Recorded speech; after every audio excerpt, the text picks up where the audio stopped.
Kaixo artistak zelan oposaketekin, zelan zoazte, gero eta argiago dana.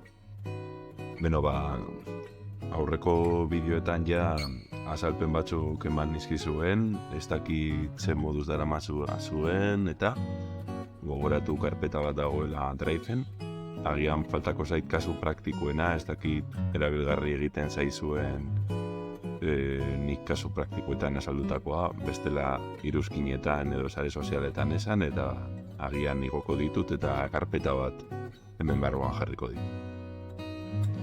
Beno, aurreko bideo batean arazo egoerarena azalduta eta jarrita, edo behintzat gainetik azaldu nuen, baina batek ikas egoera kurrikulum berriarekin egin nahi baldin badu, ja materiala sortu dut, orduan biak konparatzen ditut orduan nire ustez, agian zuentzako erabilgarria da. Arazo egoerekin nola egiten nuen, hemen dandana nire ustez, programak eta didaktikoak 60 orrialde edukita, nik behintzat nola planteatzen dudan. Onarte, hori bai, kontutan hartuta, 6 puntu baten, zeu da 6 puntu bostola, 6 puntu baten kompetentzien inguruan azaltzea, 6 puntu bin helburuak, 6 puntu irun edukiak, eta 6 puntu lan ebaluazio irizpidea lorpena idazleak, ezta? Hori aurreko bideo batean azaldu nuen 6. puntua, programak eta didaktikoko 6. puntua azaltzen. Baina, ikas egoerena egin nahi baldin baduzue, lehenengo eta behin gogora ezagun zein den hiztegi berria. Hiztegi berria nire dekretuaren azalpen berrian dago, PowerPointean, eta hori 2. artikuluan agertzen dira. Hiztegiko hitz desberdinak. Baina hemen laburbilduko dizuet, ja ez dira kompetentziak, hau da, disiplinan baitako kompetentziak edo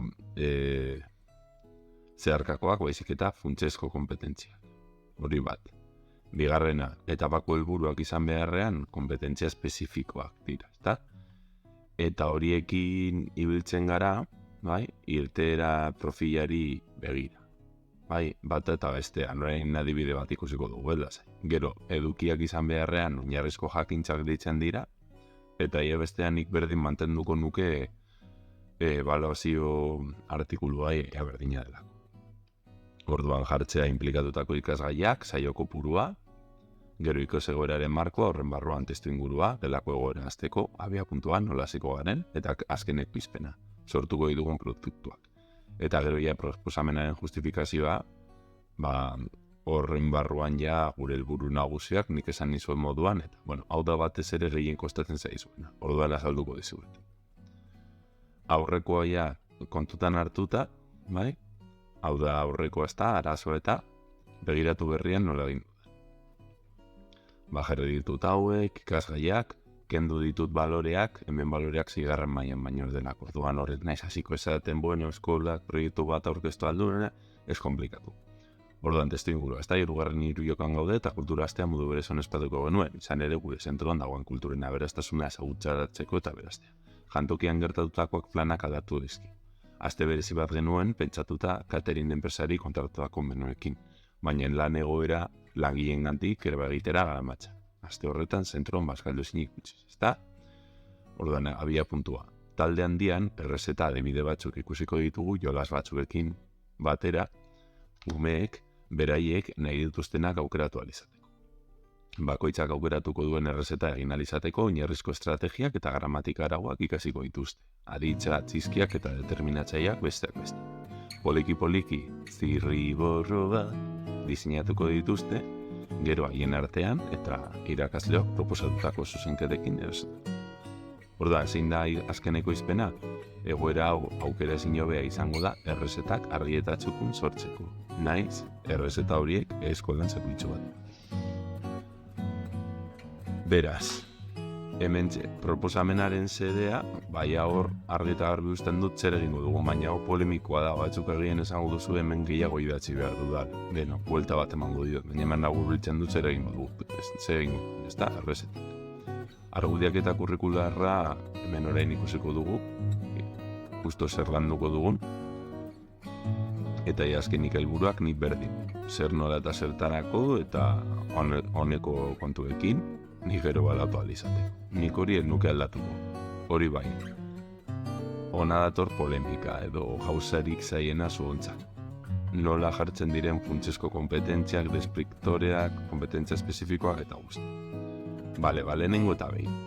Guia pentsatuta daukagu zer egingo dugun. Unitate honetan zer landuko dugun. Errezetak egingo ditugu eta horrekin batera gramatika pizka bat eta sortatuko diren gauza. Orduan, hori berez hizkuntza da, euskara, ezta? Orduan hemen trukoa funtsezko kompetentziekin hasi beharrean irteerra profilari begira. Ze deskriptore landuko ditugun lehenengo hartu eta etapako helburuak kakotxartean, hau da, kompetentzia espezifikoak pentsat. Orduan nila hemen jarri dut, portzierto, JGV-ek berditzegunetik hauze jarri zuten oso interesgarria, eta orduan ateratzeko hemen ikusten da, LH. Eta bueno, hor, guk euskara aukeratzen dugu, eta baina nila hau moldatu dut. Eta gauza bera funtsezko kompetentziekin, deskriptore operatiboa aukeratzeko. Ja, deskriptore, deskribatzaile, aldatu dute, ez dute aldatu, Baina hori guzti hori zuek hemen agian hainbeste zibiltzeko nila karpeta honetan jarri ditut. Bata eta bestea. Orduan ere ustez trukoa. Lehenengo, azte euskararekin. Orduan nik hemendik helburuak aukeratu ditut. Etapako helburuak, baina gogoratu ez direla deitzen, etapako helburuak, baizik eta kompetentzia espezifiko. Orduan nik 4, 5 eta 6 aukeratu ditut. Ez ditut hemen idatzi, nire ustez ez dagoela golekurik.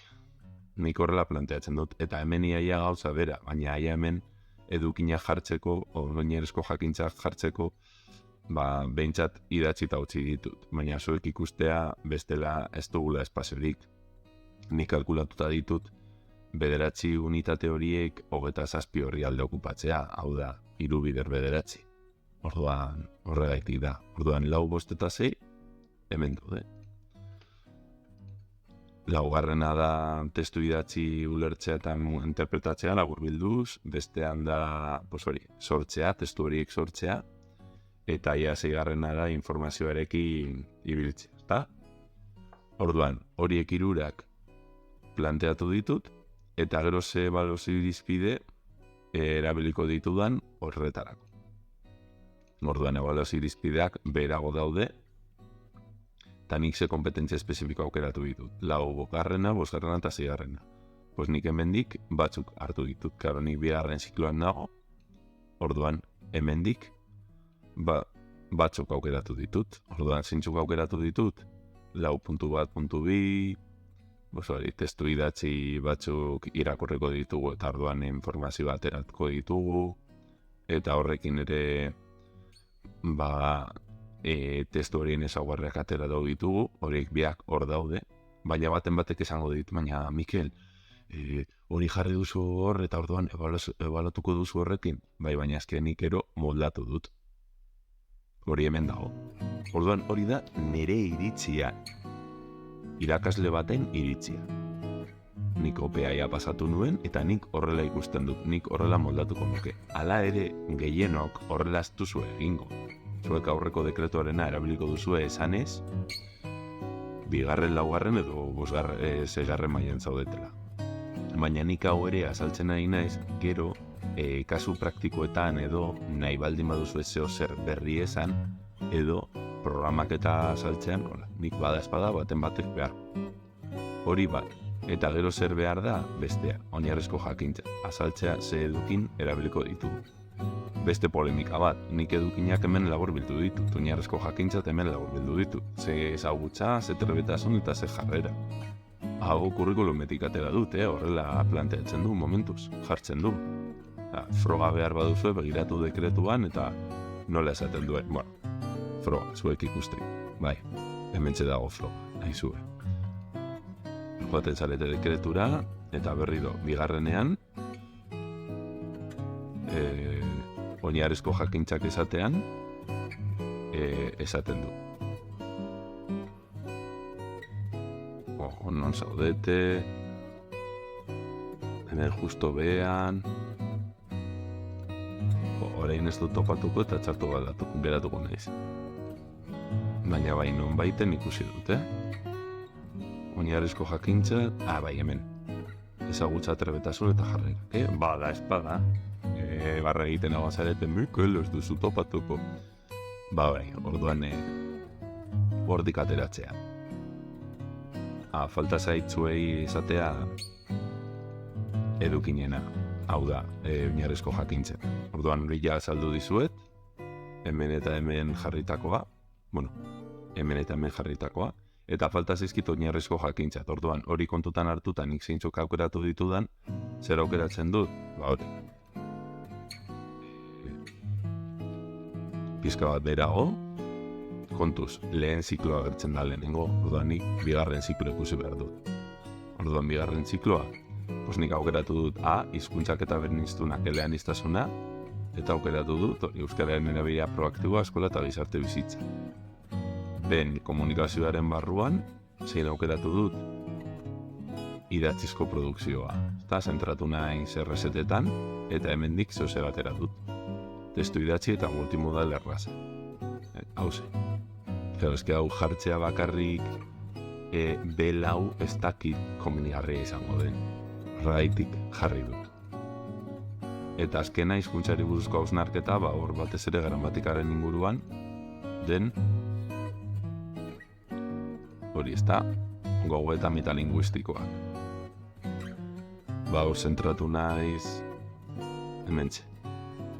Haiek prozesuan zehar errezetak sortzeko ingo dituzte hausnarketetan. Eta gauza bere egin dut ingurunean ezagutzarena. Bideoa ez dut luzatzea nahi, baina tita batean gauza bere erakutsiko dizuet, falta zait irtera profilarena oraintzen noa, orduan, hemendik, eta nik zeintzuk aukeratu ditut. Nik 1, 4 eta 6.